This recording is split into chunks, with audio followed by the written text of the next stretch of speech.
Bonjour. Je vous avais parlé l'autre jour de le deuxième projet que je fais tout de suite après Is English Important, donc qui s'appelle EduQuestion. C'est en fait une séquence dans laquelle j'essaye de montrer aux élèves qu'avec un seul thème, on peut ouvrir les 4 notions qui sont au programme. Donc ça, c'est une séquence que je fais plus particulièrement en terminale. Puisque avec le thème de l'éducation qui m'est cher, en fait, j'ouvre sur mythes et héros, idées de progrès, espace et échange, et lieu et forme du pouvoir, pour leur donner en fait le réflexe de se dire que les notions, c'est pas seulement le cours qu'on va faire ensemble à travers les projets, mais aussi nourri par des recherches personnelles et des goûts personnels qui peuvent peut-être se décliner dans les 4 notions. Donc en fait, je pars du principe donc de l'éducation et donc je les renvoie à un site que j'ai créé euh, donc euh, qui en fait s'appelle euh,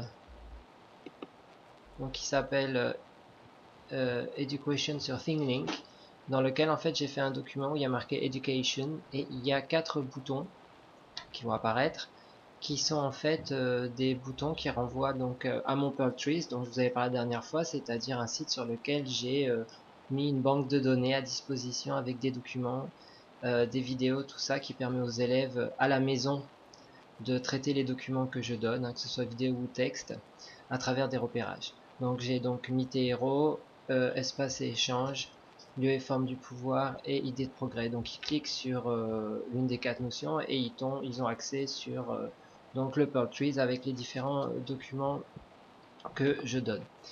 Donc j'explique le projet. Alors le projet, c'est de faire une exposition et c'est toujours un peu le même principe que l'autre séquence, c'est-à-dire à travers donc poster, vidéo ou Padlet, ils doivent organiser une exposition sur l'éducation. Et donc pour initier le projet, en fait, j'ai créé un faux mail que je reçois dans lequel il nous a indiqué plus ou moins le cahier des charges de l'exposition. On travaille donc en compréhension écrite au début. Donc ils voient ça, ils essayent de le lire et ils essayent de trouver les mots importants. Donc en fait, ils doivent donc ainsi avec le mail, donc en fait, ils doivent discuter par groupe, puisqu'ils sont à nouveau par groupe, du mail en essayant de trouver faisant des suggestions. Donc on amène la structure de l'hypothèse, et puis donc ils doivent essayer de faire, de voir les idées principales du mail, de faire une sorte de tableau en réfléchissant à ce qu'ils vont avoir besoin donc pour le projet.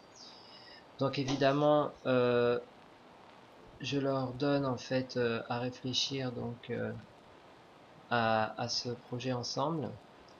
Et donc on part du titre, puisque chaque groupe va avoir à répondre à une question qui concerne les 4 notions. En gros, leur projet va être la réponse à cette question. Donc j'ai imaginé 12 questions, 3 par notion. Donc voici des exemples de questions. Par exemple pour Mythe et Héros, which values are transmitted? Et donc c'est la question à laquelle ils vont répondre. Donc dans un premier temps, ils anticipent par rapport au titre, ils font des hypothèses, et puis chacun dans le groupe a donc accès à des documents qu'ils vont devoir traiter en essayant de repérer des éléments. Donc ensemble, on va d'abord travailler sur les éléments à trouver. Donc là, je leur donne plus ou moins ce qu'il y a à faire. Donc créer un tableau, expliquer les références de chaque document, et puis là, pour le coup, par exemple, faire 3 colonnes qui vont vous aider à répondre à la question. Donc values, objectives and actions. Et puis ils se répartissent à la maison donc le document à voir. Donc ça, c'est un document que je leur envoie par le NT, et donc il suffit de cliquer par exemple sur le document 1 et on arrive directement donc à la vidéo YouTube qui permet de répondre à la question. Donc là, the Olympic values. Donc voilà, donc ce qu'ils ont à faire à la maison, c'est regarder le document et puis remplir un travaux de repérage d'éléments. Alors évidemment, au début, là, je leur donne plus ou moins ce qu'il y a à chercher, même si ce sont des réponses, à mon avis, qu'ils vont trouver par l'anticipation du titre. Donc, which values are transmitted. Après, on en a une autre qui est how can teachers be models? Can we learn from personal examples?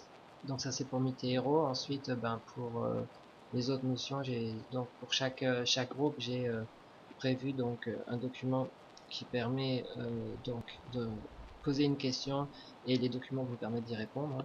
Ils doivent juste se partager les documents à regarder à la maison et à traiter. Donc par exemple, après sur espace et échange, on a non pardon, je suis allé un peu trop loin. On a donc par exemple espace et échange.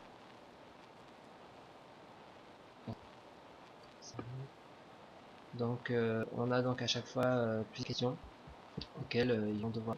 Donc ça c'est donc la chaîne 3, hein. Donc sur introducing, hein, introduit. Donc évidemment à chaque fois des structures apparaissent, des besoins apparaissent et j'y réponds. Quand les besoins me paraissent importants, on fait une pause tous ensemble et on met ensemble une sorte de réflexion conceptuelle sur les structures qu'on a dans le cahier. Donc voilà. Donc ensuite à l'étape 2, donc sharing, donc l'idée c'est de commencer par leur donner l'idée de how we brainstorm, pardon. Et donc pareil, je montre une vidéo à nouveau méthodologique sur comment faire un brainstorm.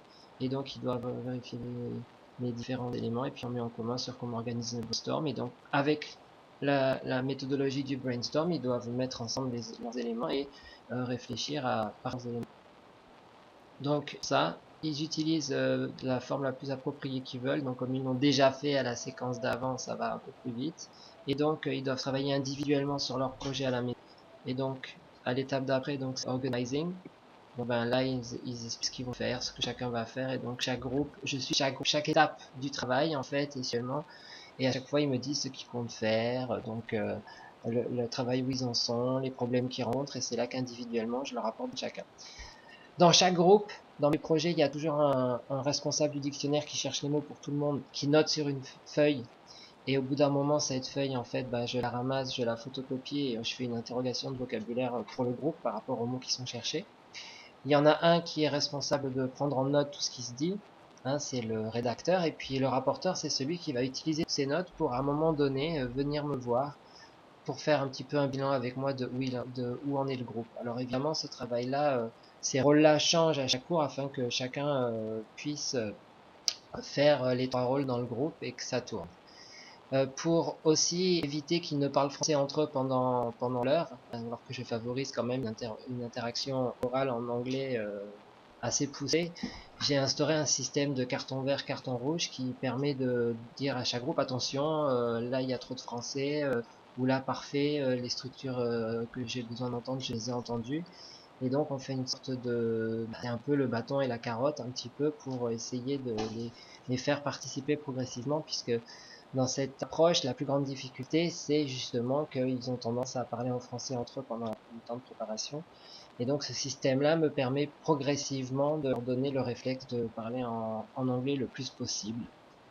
Et donc ben après, c'est toujours un peu le même schéma que l'autre, le coup, c'est-à-dire que ben, je les suis dans toute la création de leur projet.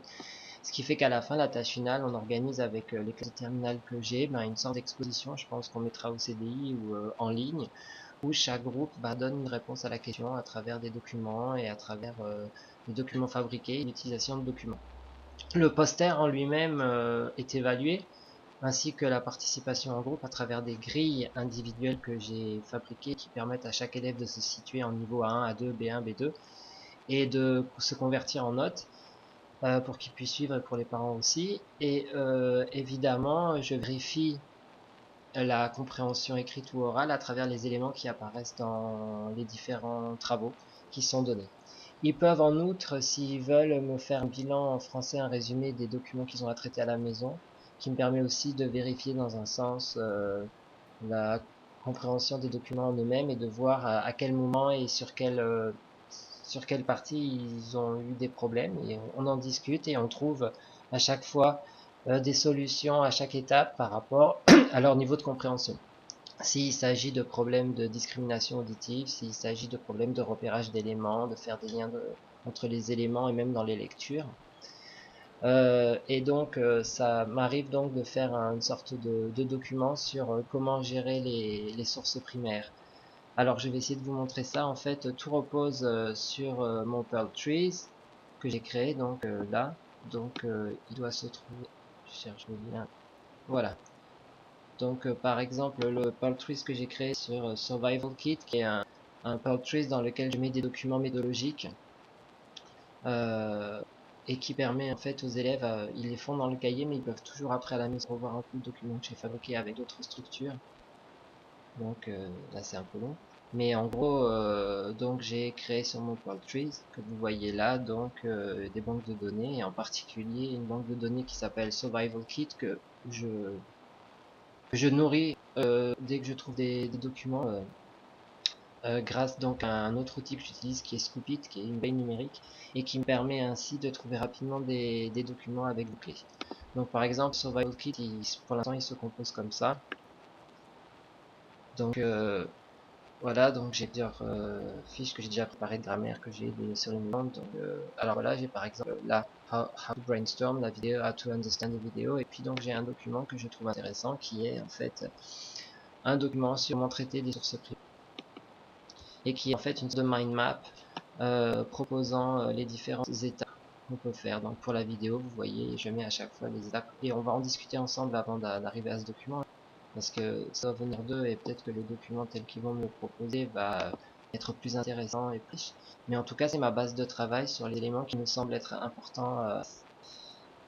Donc tous ces documents sont accessibles sur le Pearl Trees et donc ben, après on fait le projet, on fera l'exposition et je pense qu'on pourra en faire profiter tout le monde.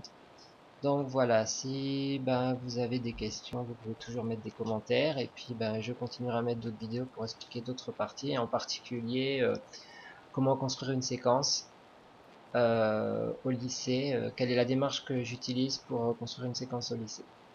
Voilà, merci.